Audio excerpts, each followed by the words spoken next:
Vice ganda dumiretso sa ikatlong big event, Vice at Lucas reunited. Kumakain ba siya? Kumain ka na.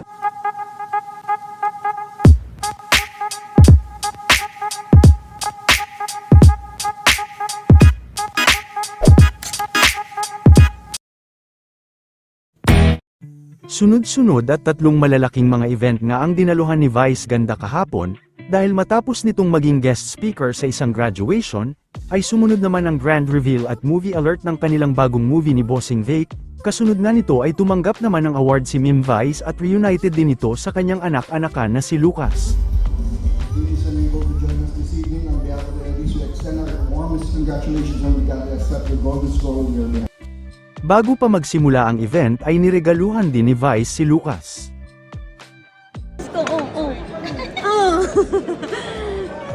Sarap ng han.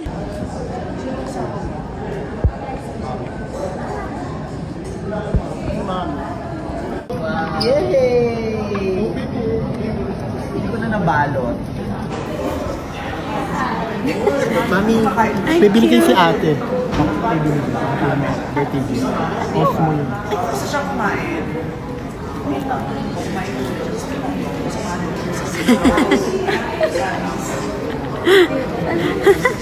Hindi pa. O kumain ka muna dyan. Puntahan mo ako. Samahan mo ako sa sino. Promise? Promise lang.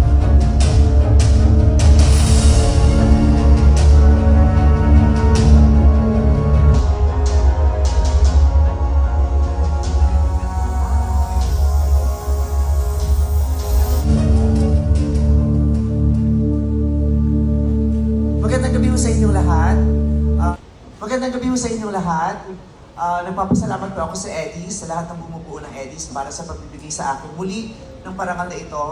Isang parangal na ibinigay nila sa akin noong nakaraang taon. Maraming salamat po. Nagpapasalamat po ako sa Star Cinema, sa Viva Film, sa Idea First, kay Direk June Robles Lana, sa ABS-CBN, sa lahat ng aking mga co-actors, kay Lucas na anak ko na naririyan na nominated din kanina sa Best Supporting Actor, or kay Nadine Lustre, at sa lahat ng mga taga-PBB na kasama ko sa pelikulang ito. Maraming salamat. Lubos ako nagpapasalamat sa lahat ng aking mga little pony, sa lahat ng madlang people na patuloy na naniniwala, tumatawa.